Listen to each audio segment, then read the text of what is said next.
Morning. Morning. Good morning. Morning. Good morning.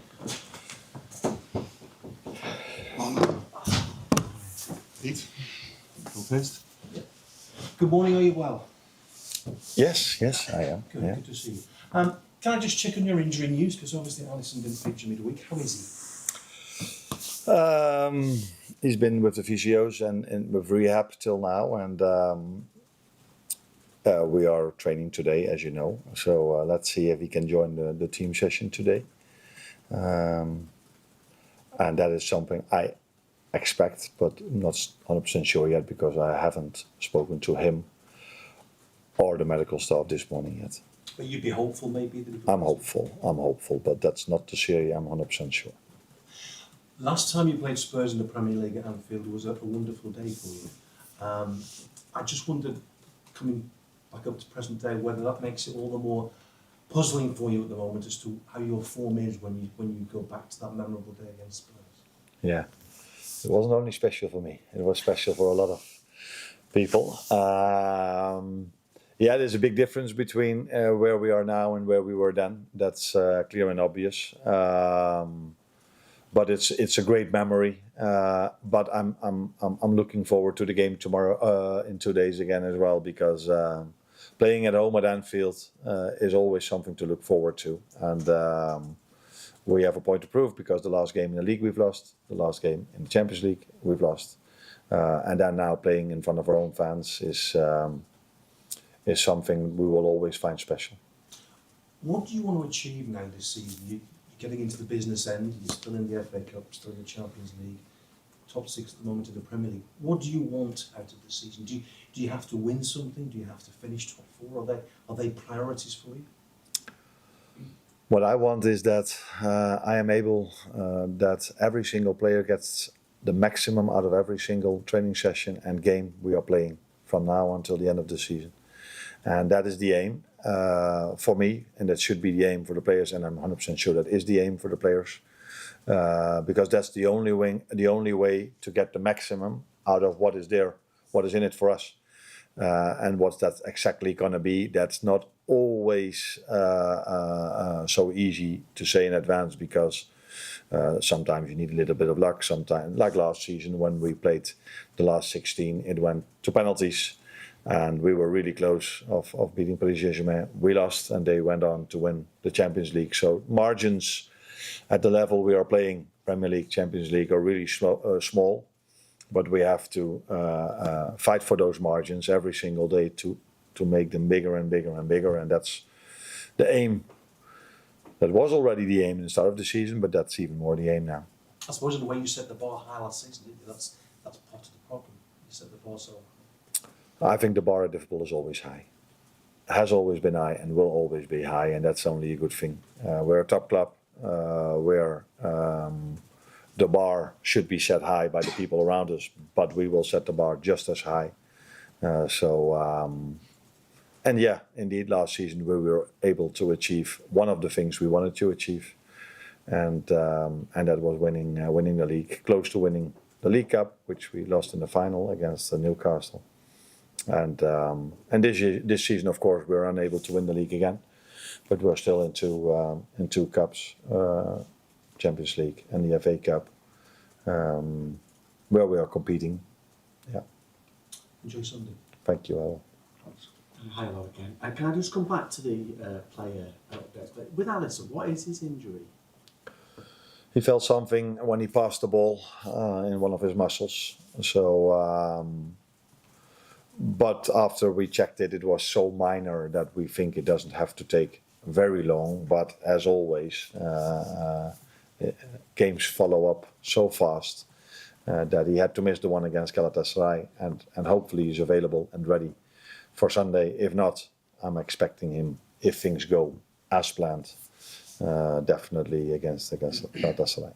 And Federico wasn't feeling his best, was he? No. I expect he feels better now, because he felt unwell the day before the game, and I think we're now 3 or 4 days further ahead. So I think he's able to train with us today again. And given that it was the reverse fixture, I think, wasn't it, when Alexander got his injury. Oh, yeah. If I don't ask you about Alexander, it'll probably be the one where he's out kicking a ball or something. So kind of just double check on where he is now in his comeback as well, please. With the rehab team still, and not with the team yet. Okay. This, if you win, will be Liverpool's 1,500th league win at Anfield, which is a remarkable stat. You've won more top flight games at home than any other club in history, more points and all that goes with it. Do you still enjoy hitting these markers in the history? Is it the weight of expectation that pushes you on or can hold you back? Where does that sit with you when you get to markers like this? No, I think it only pushes us. As I just said, we hold ourselves to the highest standards as well. And this is another example of how successful this club has been and will be and still is. But if we reach that mark, I don't feel completely responsible for that because I wasn't there 1,500 games. But it's always nice to be part of a club that is achieving so many special things, because that means that you're at a club where you can win something, and that's something I want. That's something what the players want. We are working every single day as hard as we do because we want to achieve something. We want to win something. And we are in a lucky situation that we are a club that is able to do so, as history has shown and recent history has shown as well. Hey, Ryan Grafberg signed a new deal, obviously, in the last week, a new long-term deal. I just wonder, how highly does he rank among your important players, and is he fulfilling his potential right now? Is there more to come from him? No, I prefer not to rank them in the following order. They're all different profiles for different positions, but it's obvious and clear that me and the club sees the importance of him and how much he developed. And as a result of that, he signed a new contract. Another young player, which was signed very young, as you know from our model, and has the ability to grow. And I think he's a great example of that. His first season was maybe not at the level as he was last season, but that is completely normal if you sign young players that have to adjust first to the Premier League, and there's a lot to come from them. And that has been our model even before I was here. And that's still our model, signing younger players who get the chance here in this great environment with such a great facilities and so many great people working here, to improve those players, for them to develop, and then when their peak is coming, and that's usually when they're a bit older, and they are still playing for us. And you scored 4 goals or more at home to Spurs the last 4 times you've played them at Anfield. What is it about this game that leads to a lot of goals, particularly for you, but generally as well? Then you have to look at how the games went and who the manager was and what the playing style of the other team was. I think, if I'm correct, the last 2 times Ange Postecoglou was their manager, and I think he's known for a different style of football than we mainly see in the Premier League at the moment. Then games are a bit more open, as the game Paris Saint-Germain against Chelsea was also very open, because 2 teams want to attack, want to press. But that's not so common anymore in football, that 2 teams want to play in that style against each other. So I'm expecting in 2 days a different Tottenham in terms of setup, playing style, formation than a year ago. And when you go up against a team that's in such form as Tottenham are, and the record that the club has against Tottenham, especially at home, does that increase the expectation, and the expectations for Tottenham, increase the expectation on you to win this game? Because everyone's thinking, Tottenham's such bad run of form, you can't possibly afford to lose.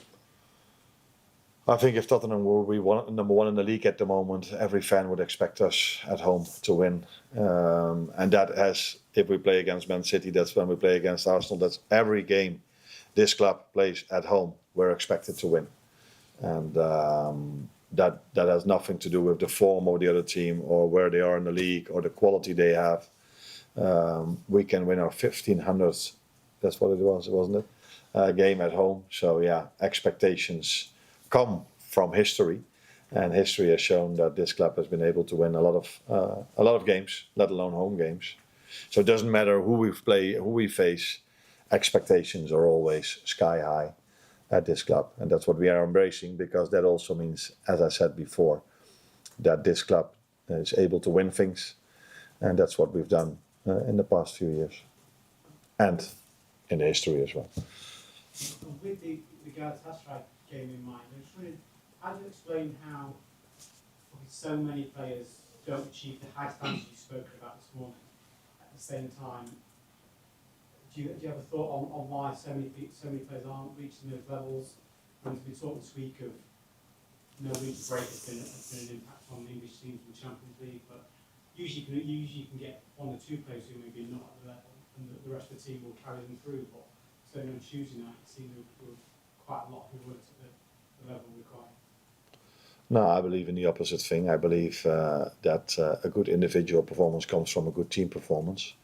And I think in the first 15, 20 minutes, we were at it or on it. I don't exactly know how you say this, but 3-4 moments where we should have scored. And then there was a moment that completely changed the momentum of the game. Conceding a set piece, not for the first time in this season, that changed the momentum of the game completely.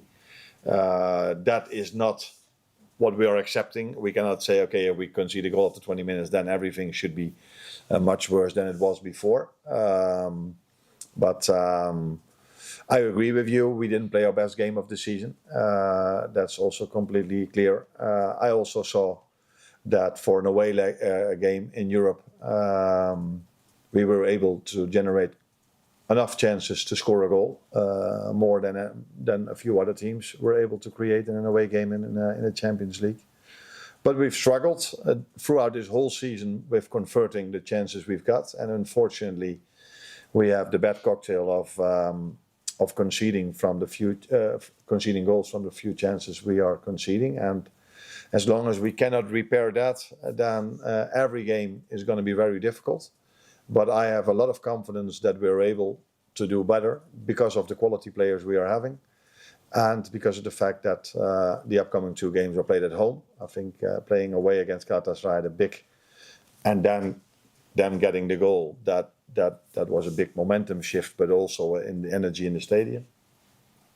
So I'm really looking forward to play twice at home now, with the support we've always felt from our fans. That can make a massive difference for us.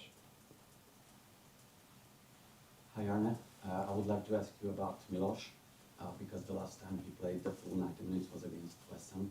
So how do you see his form now? That is 2 weeks ago.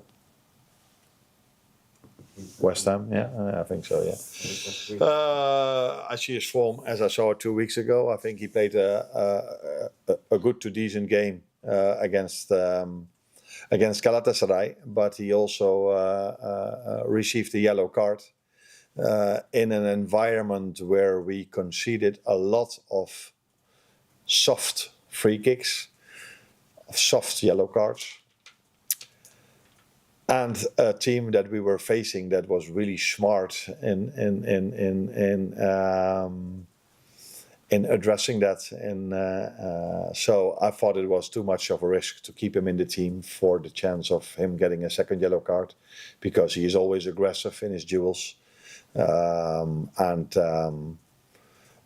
some teams, in some environments, can be really smart in if a player is on yellow, to try to create an atmosphere where he can get a second one. So with me having Robbo, I decided not to take that risk, because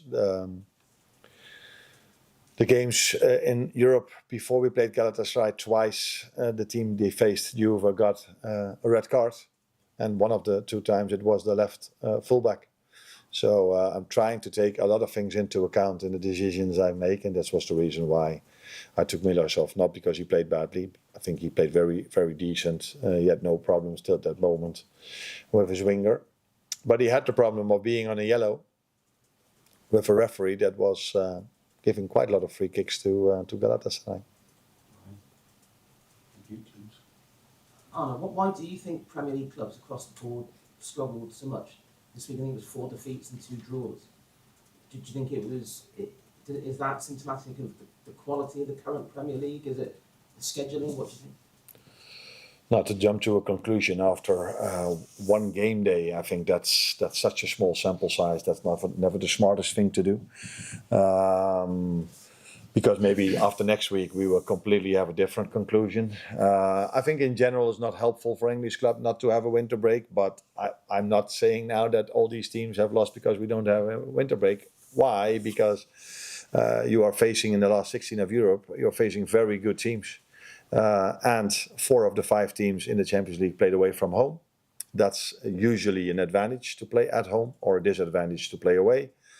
So to immediately jump to conclusions, missing a winter break or the level of the Premier League is not as high as we expected it to be, that would be for me at this moment of time not the right conclusion to make. Let's first judge us all after next week, and then maybe then it's still too early to jump to conclusions. But one of the things is definitely also that if you are in the Champions League last 16, all the teams are very good and strong teams. And if you play 4 out of 5 away from home, and the margins were in all the games I saw quite small. I saw our own game. The margins were really small. I think we didn't deserve to lose. Arsenal, the margins were really small. And maybe it sounds weird, but I didn't saw the 3-0 coming when I watched the first half of City against Real Madrid. The only one I didn't saw was Paris Saint-Germain against Chelsea, but people told me that Chelsea was very involved in that game and didn't deserve to lose 5-2. So yeah, jumping conclusions about one game is usually not what I would do. Well, that's one.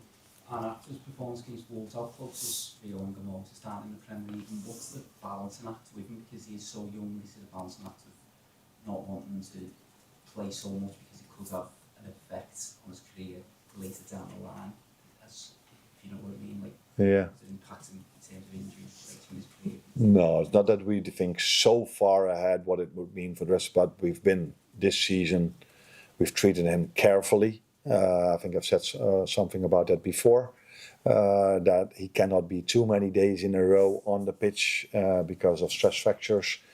Players of these age sometimes have had here at this club. Jadon Dance is one of the examples of that. But yeah, Rio is a player that could start for us. I think I've said a month ago that he would get more playing time, and I think we've all seen that coming in for longer spell of times, starting against Wolves, and he's definitely an option to start in one of the upcoming 3 games, because as you know, for the 5th time this season, I think we have to play 3 games in 7 days with an early kickoff on Sunday and an away game at Brighton. So we've been very lucky with that this season. With that schedule. So yeah, that means you need more than 11 players, and of course the midweek game can also be longer than 90, as we've experienced last season. So with them playing 3 games in 7 days, every player that's fit has the chance to play or to start in the upcoming 3 games.